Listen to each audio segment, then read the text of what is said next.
Hello everyone, welcome back to my channel कैर study classes. आज के इस वीडियो में हम पढ़ने वाले हैं साखियाँ एवं सबद, जो कि क्लास 9th का चैप्टर 7 है, साखियाँ और सबद, हिंदी क्षितिज का।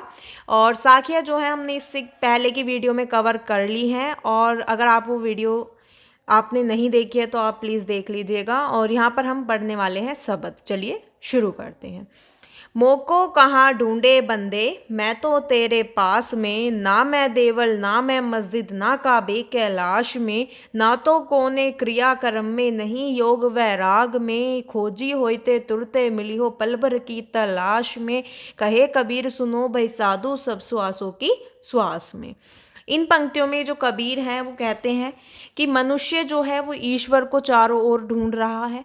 ठीक है, ईश्वर को ढूंढते हुए वो भटक रहा है, और कभी वो मंदिर जाता है, कभी मस्जिद जाता है, कभी काबा जाता है, कभी कैलाश जाता है ईश्वर को ढूंढने के लिए, ईश्वर को पाने के लिए। कभी वो पूजा पाठ करते हैं तो कभी तंत्र मंत्र करते हैं।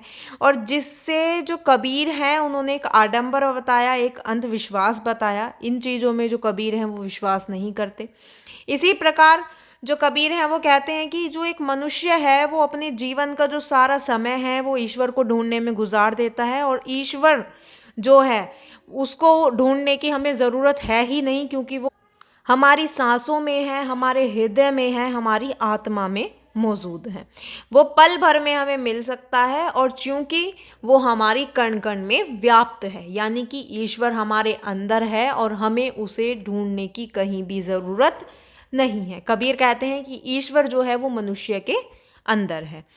नेक्स्ट पर आते हैं। संतो भाई आई ज्ञान की आंधी रे, भ्रम की टाटी सबे उड़ानी, माया रहे न बांधी, हिति चित की दुए थूनी गिरानी, मोह बलिंडा टूटा, तृष्णा छानी परी घर उपरी, कुबूदी का भांडा फूटा, जोग जुगती करी संतो बांधी, निर्चु चूवे ना पानी, कूड़ कपट काया का निक्स्या, हरि की गति जब जानी, आंधी पीछे जो जल बूट, प्रेम हरि जन भीना, कहे कबीर बहान के प्रगटे, उदित भयातम खीना।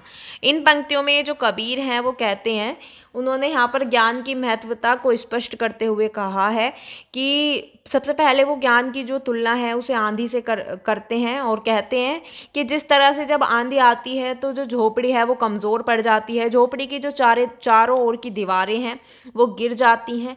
ठीक है, वह बंधन मुक्त हो जाती हैं, और जो खंबे हैं वो धराशायी हो जाते हैं। उसी प्रकार जब व्यक्ति को ज्ञान प्राप्त होता है तो उसके जो मन के सारे भ्रम हैं वो दूर हो जाते हैं, सारे बंधन टूट जाते हैं।